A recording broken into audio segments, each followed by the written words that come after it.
1994 March 23 ഹോങ്കോങ്ങിൽ നിന്നും മോസ്കോയിലേക്കുള്ള ഒരു സാധാരണ അന്തർദേശീയ വിമാനം. Air float flight 593. വിമാനത്തിൽ ആകെ 75 പേർ, കുടുംബങ്ങൾ, ആകാശയാത്രയുടെ ആനന്ദത്തിലായവർ.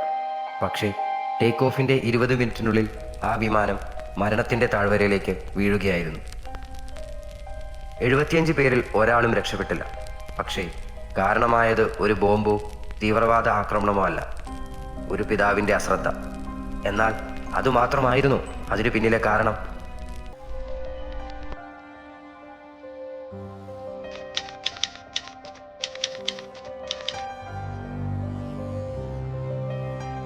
റഷ്യൻ എയർലൈനായ എയറോഫ്ലോട്ട് 593 എയർബസ് A310 ഇൻ്റർനാഷണൽ വിമാനം ഹോങ്കോങ്ങിൽ നിന്ന് മോസ്കോയിലേക്ക് പറന്നുയരുകയായിരുന്നു. പൈലറ്റുമാരായ ക്യാപ്റ്റൻ അനദോളി ക്യുറേവ്, കോ പൈലറ്റായ ഇഗോർ പിസരേവ് എന്നിവർ. അനദോളി ക്യുറേവ് ആയിരുന്നു ആ വിമാനത്തിൻ്റെ കമാൻഡർ. അദ്ദേഹത്തിൻ്റെ 2 കുട്ടികൾ, 12 വയസ്സുള്ള മകനായ എൽദാർ, 16 വയസ്സുള്ള മകളായ യാന എന്നിവർ ആ യാത്രയിലുണ്ടായിരുന്നു. ക്യാപ്റ്റൻ തൻ്റെ കുട്ടികളുടെ ആഗ്രഹം നിറവേറ്റുന്നതിനായി കോക്പിറ്റിലേക്ക് കൊണ്ടുപോയി. കോക്പിറ്റിൻ്റെ ഉൾവശവും ചുറ്റുപാടുകളും അദ്ദേഹം കുട്ടികൾക്ക് കാണിച്ചു കൊടുത്തു. ശേഷം തൻ്റെ മകളോട് കോക്പിറ്റിലെ സീറ്റിൽ ഇരിക്കുന്നുവോ എന്ന് ചോദിച്ചു. ആദ്യം അവളൊന്നും മടിച്ചെങ്കിലും പിന്നീട് പിതാവിൻ്റെ സമീപത്തു നിന്നും കോക്പിറ്റിലെ സീറ്റിലേക്ക് കയറുന്നു. 16 വയസ്സുള്ള സ്കൂൾ വിദ്യാർത്ഥിനി ആ അഭിമാനകരമായ നിമിഷങ്ങൾ ആസ്വദിച്ച് കോക്പിറ്റിൻ്റെ സീറ്റിലിരിക്കുന്നു. മണിക്കൂറുകൾ നീളുന്ന യാത്രയിൽ ആ നിമിഷം അവളുടെ ജീവിതത്തിലെ ഏറ്റവും മനോഹരമായ ഓർമ്മയായിരിക്കുമായിരുന്നു. പക്ഷേ അത് പിന്നീട് അവളുടെ അവസാന ഓർമ്മയായി തീരുമെന്ന് ആരും അറിഞ്ഞിരുന്നില്ല. കുറച്ചു സമയത്തിന് ശേഷം ക്യാപ്റ്റൻ്റെ ഇളയ മകൻ എൽഡാർ പൈലറ്റ് സീറ്റിലിരിക്കുന്നു. ആ സമയം മകൻ എൽഡാറിന് ഒരാഗ്രഹം, കോക്പിറ്റിലെ ജോയ്സ്റ്റിക്ക് നിയന്ത്രിക്കണമെന്ന്. മകൻ്റെ ആഗ്രഹം സാധിക്കുന്നതിനായി ജോയ്സ്റ്റിക്ക് കുറച്ചു നേരം കൺട്രോൾ ചെയ്യുന്നതിന് ക്യാപ്റ്റൻ മകന് അനുവാദം നൽകി. ആ സമയം വിമാനം ഓട്ടോ പൈലറ്റ് സിസ്റ്റത്തിലാണ് പ്രവർത്തിച്ചു കൊണ്ടിരുന്നത്. അതുകൊണ്ട് തന്നെ ക്യാപ്റ്റനും കൂടെയുള്ളവർക്കും തെല്ലും ഭയമുണ്ടായിരുന്നില്ല. എന്നാൽ എൽഡാർ അവൻ്റെ ഉള്ളിലെ ആകാംക്ഷയിൽ ജോയ്സ്റ്റിക്കിൽ ശക്തിയായി തിരിക്കാൻ ശ്രമിച്ചു. പക്ഷേ അവരറിഞ്ഞിരുന്നില്ല ഇതൊരു അപകടാവസ്ഥയിലേക്കാണ് പോയിക്കൊണ്ടിരിക്കുന്നതെന്ന സത്യം. ശേഷം അതുതന്നെ സംഭവിച്ചു. Auto pilot partially disengaged. വിമാനം സാധാരണ നിലയിൽ നിന്നും കുറച്ച് ചരിയുന്നതായി ഡിസ്പ്ലേയിൽ നിന്നും എൽഡറിന് മനസ്സിലായി. അവൻ പരിഭ്രമത്തോടെ അത് ക്യാപ്റ്റനെ ധരിപ്പിച്ചു. അപ്പോഴേക്കും വിമാനം 45 ഡിഗ്രി ചരിഞ്ഞിരുന്നു. ആ വിമാനത്തിന് ചെരിയാൻ സാധിക്കുന്നതിനേക്കാൾ അധികമായിരുന്നു അത്. ബാങ്കാങ്കിൾ പിന്നീട് 90 ഡിഗ്രിയിലേക്ക് മാറി. വിമാനം പൂർണ്ണമായും സ്പിൻ ചെയ്ത് കറങ്ങാൻ തുടങ്ങി. ഉടൻ തന്നെ ക്യാപ്റ്റൻ തൻ്റെ മകനെ മാറ്റി സീറ്റിലിരിക്കാൻ ശ്രമിച്ചുവെങ്കിലും വിമാനത്തിൻ്റെ അതിവേഗതയും ഗുരുത്വാകർഷണ ബലത്തിൽ വന്ന മാറ്റവും മകനെ മാറ്റി ക്യാപ്റ്റന് സീറ്റിലെത്തുന്നതിന് തടസ്സമായി നിന്നു. എങ്കിലും വളരെ പ്രയാസപ്പെട്ട മകനെ മാറ്റി ക്യാപ്റ്റൻ സീറ്റിലിരുന്ന് വിമാനത്തിൻ്റെ നിയന്ത്രണം തിരിച്ചുപിടിക്കാൻ ശ്രമിച്ചുവെങ്കിലും അത് വളരെ താമസിച്ചിരുന്നു. കുറച്ചു സമയത്തിന് ശേഷം വിമാനം റഷ്യയിലെ സൈബീരിയൻ മലനിരകളിൽ തകർന്നു വീണു. പിന്നീട് വിമാനം റഡാർ സ്ക്രീനിൽ നിന്നും പെട്ടെന്ന് കാണാതായത് കണ്ട ഉദ്യോഗസ്ഥർ വിമാനത്തിനായുള്ള തിരച്ചിൽ സംഘത്തെ നിയോഗിക്കുന്നു. എന്നാൽ രാത്രിയുടെ ഇരുട്ടും പ്രതികൂല കാലാവസ്ഥയും മൂലം ഉദ്യോഗസ്ഥർക്ക് ആ രാത്രി വിമാനം കണ്ടെത്താൻ സാധിക്കുന്നില്ല. പിറ്റേ ദിവസം വീണ്ടും തിരച്ചിലിനിറങ്ങിയ സംഘം ദൂരെ ഒരു മലയിടുക്കിൽ നിന്ന് പുക ഉയരുന്നതായി കണ്ടു. പെട്ടെന്ന് തന്നെ ദൗത്യസംഘം അങ്ങോട്ട് പുറപ്പെട്ടു.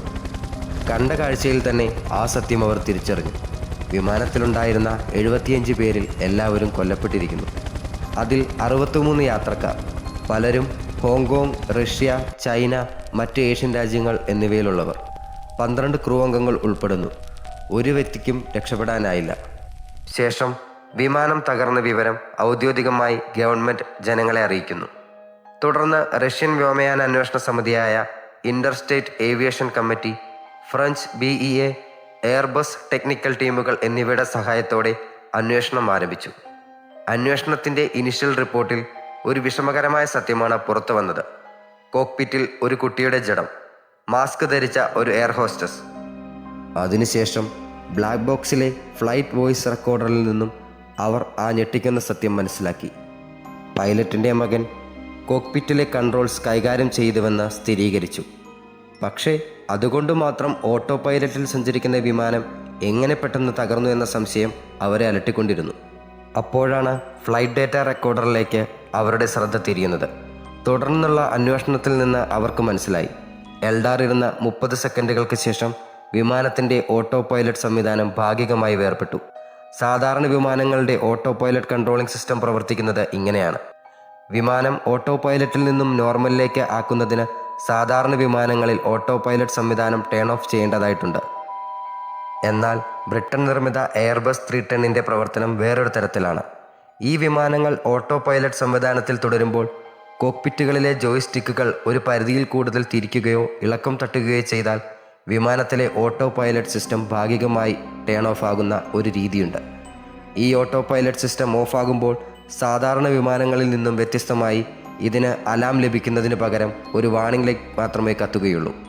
പൈലറ്റുമാർക്ക് വേണ്ടത്ര പരിശീലനം ലഭിക്കാതിരുന്നതിനാൽ അവർ ഇതിനെക്കുറിച്ച് ബോധവാന്മാരായിരുന്നില്ല. അങ്ങനെ വിമാനം തകർന്നു. പൈലറ്റുമാരുടെ ശ്രദ്ധക്കുറവായിരുന്നു ഈ വിമാനം തകരുവാനുള്ള പ്രധാന കാരണം? അല്ല, അതുമാത്രമായിരുന്നില്ല. എയർഫ്ലോട്ടും എയർബസും പൈലറ്റുമാർക്ക് വേണ്ടത്ര പരിശീലനം കൊടുക്കാതിരുന്നതും ഇങ്ങനൊരു അപകടം നടക്കുന്നതിലേക്ക് വഴിവെച്ചു. ഇത് വെറും ഒരു വിമാന ദുരന്തം മാത്രമായിരുന്നില്ല, ഒരു പിതാവിൻ്റെ ചെറിയ വിനോദം, ഒരു നിർഭാഗ്യകരമായ നേരത്തെ തിരിച്ചറിയാത്ത പിഴവിൻ്റെ വില, ഒരുപാട് കുടുംബങ്ങളുടെ തോരാത്ത കണ്ണീരിൻ്റെ കഥ. അതായിരുന്നു ഫ്ലൈറ്റ് 593. ഈ വിമാനാപകടത്തിന് ശേഷം ഇൻ്റർനാഷണൽ ഏവിയേഷൻ ലോസ് കർശനമായി മാറ്റപ്പെട്ടു. Non crew members are strictly prohibited from cockpit എന്ന ICAO നിയമം സുതാര്യമായി പ്രവർത്തിച്ചു. എയർബസ് 310ൻ്റെ ഓട്ടോ പൈലറ്റ് സിസ്റ്റത്തിൽ വാർണിംഗ് ആൻഡ് അലാം അപ്ഡേറ്റ് ചെയ്തു.